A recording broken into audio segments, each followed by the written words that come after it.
नमस्कार दोस्तों, free astro tutorial से एसवी भारद्वाज आपका एक बार फिर से अभिनंदन करता है।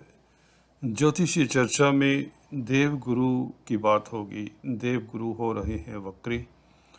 29 जुलाई से लेकर 24 नवंबर तक वक्री रहेंगे और कन्या वालों के ऊपर इसका क्या शुभ अशुभ प्रभाव पड़ता है यह जानेंगे। इसका विवेचन करने की कोशिश करेंगे। क्या है किस्मत कनेक्शन, क्या किस्मत के ऊपर इसका शुभ प्रभाव पड़ेगा, यह जानते हैं इस वीडियो से। ग्रह गोचर की स्थिति आप लोगों के समक्ष है। गुरु मीन राशि में सप्तम स्थान में है। यहाँ वक्री होने का मतलब ये होता है कि गुरु का जो डायरेक्शन है यह 6th हाउस की तरफ हो जाएगा। इनका मुंह, इनकी चाल रिपु स्थान की तरफ, जो कि त्रिक स्थान है, अच्छा स्थान नहीं है, तो उधर इनका रुख हो जाएगा। एक बात। दूसरे शुभ बात ये है, बहुत बड़ी बात है, शुभता की बात ये है यहाँ पर, क्योंकि गुरु 12 जुलाई से पाप कर्तृ योग से फ्री हुए हैं। पाप कर्तृ योग होता क्या है, कुछ लोगों को इसका इल्म नहीं होगा, जानकारी नहीं होगी, बता देते हैं। जब भी कोई ग्रह दो अशुभ ग्रहों के बीच में होता है तो उसे हम कहते हैं वह ग्रह पाप कर्तृ में है। जैसे कि अभी 12 जुलाई तक गुरु शनि और राहु मंगल के दरमियान थे। कुंभ राशि में शनि थे। 12 जुलाई को शिफ्ट हुए अभी मकर राशि में। शनि यहाँ पर पंचम स्थान में गए हैं। राहु और मंगल यहाँ पर अभी बने हुए हैं अष्टम स्थान में। मंगल भी 9 अगस्त को भाग्य स्थान में चले जाएंगे।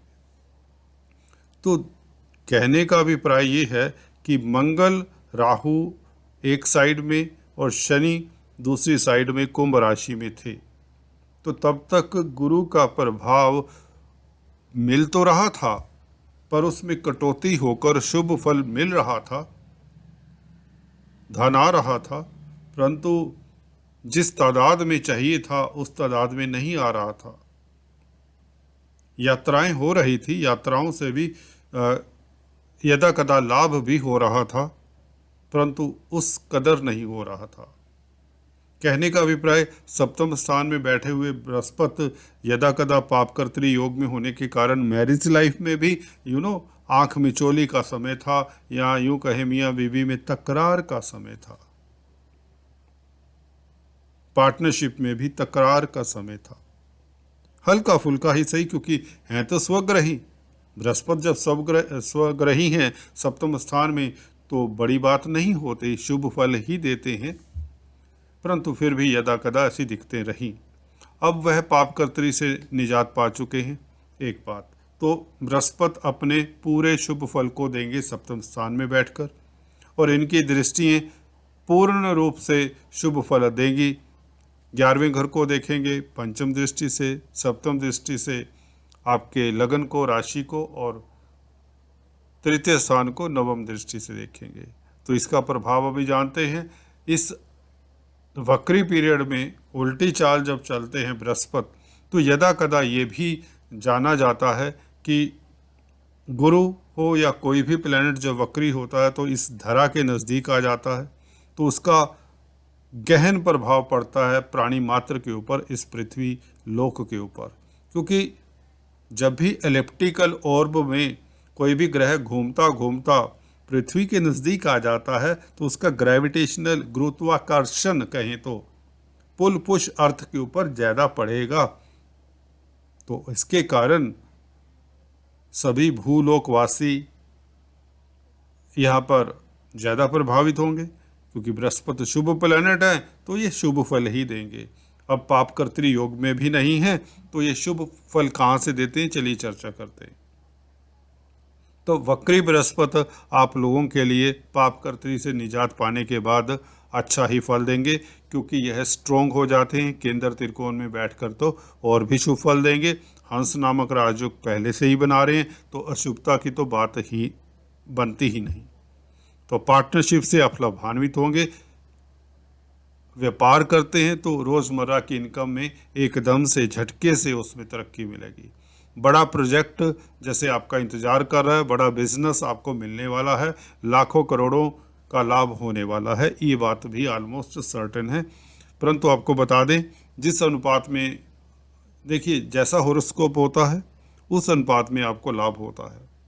बृहस्पति की दृष्टियों की अगर बात करें, पंचम दृष्टि लाभ स्थान के ऊपर, तो लाभ होगा, सोर्स ऑफ इनकम बढ़ेंगे, आमदन में वृद्धि होगी, बड़े भाई बहनों की भी मदद मिलेगी, बड़े भाई बहन भी तरक्की करेंगे। इस अवधि में आपका सोशल स्टेटस बढ़ेगा, सर्कल बढ़ेगा, आप सुखी रहेंगे, आपकी कोई अधूरी इच्छा भी पूर्ण हो सकती है।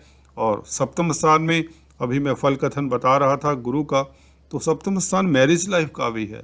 कुछ लोगों की शादी के प्रपोजल आते हैं, कुछ लोग परमानेंटली विवाहिक बंधन में बंध जाएंगे, विवाह शादी होने के पूर्ण योग बनते हैं कन्या राशि वालों के लिए।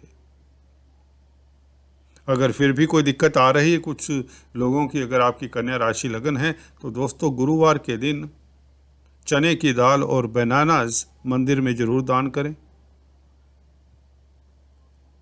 गुरु की दृष्टि पहले भाव के ऊपर है, आप चैरिटेबल हो जाते हैं, दयावान हो जाते हैं, दयाशील होते हैं, हम्बल होते हैं, एडवाइज़र भी हो जाते हैं, दूरदृष्टा हो जाते हैं, एक्सपेंशनिस्ट पॉलिसी होती है आपकी, आपकी विचारधारा पॉजिटिव हो जाती है, जिससे आप भी सुखी रहते हैं, आपके चाहने वाले भी सुखी रहते हैं। आप खुद तो देखिए, आपका भगवान खुद तो कल्याण करता ही है, आप लोगों का भी कल्याण करते हैं, जिससे आपकी प्रतिष्ठा में वृद्धि होती है। धर्म कर्म के कामों में आप अग्रणी रहते हैं, यात्राओं का जो कामकाज करते हैं उन्हें लाभ होता है, छोटी बड़ी यात्राएं जो करते हैं उससे लाभान्वित होते हैं। अगर आप विदेशों से संबंधित कामकाज करते हैं, इंपोर्ट एक्सपोर्ट का कार्य करते हैं, विदेश जाना चाहते हैं, भ्रमण करना चाहते हैं, तो भ्रमण के योग बनते हैं, धार्मिक यात्रा के योग बनते हैं। धर्म कर्म के कामों में संलग्न हैं तो आपका समय श्रेष्ठ रहेगा। लव लाइफ, रोमांस के लिए समय अकल्पनीय लाभदायक रहेगा। जी हाँ दोस्तों, रोमांस के लिए समय अकल्पनीय लाभदायक रहेगा कन्या राशि लगन के लिए, और डेली आमदन में वृद्धि होगी। व्यापारी जगत के लिए तो समय दुर्लभ है, इसका पूरा फायदा उठाए। इसमें वक्री पीरियड में आप लोगों को कोई दिक्कत नहीं, किसी तरह की कोई रोक टोक नहीं। जनरली मैं कहा करता हूँ, किसी को धन उधार मत दें, कोई रिस्क मत लें, परंतु आप लोगों के लिए ऐसा कुछ भी नहीं है।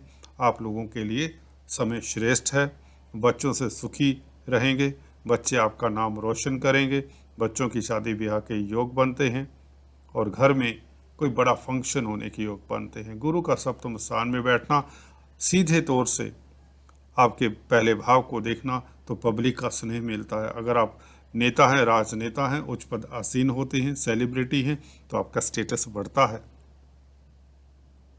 शेयर स्टॉक मार्केट से आप लाभान्वित होते हैं। So all the best. अभी मैं अपनी वाणी को विराम देता हूं। अगर आपको वीडियो पसंद आई है तो please like, share and subscribe. Thanks for watching this video. God bless you all.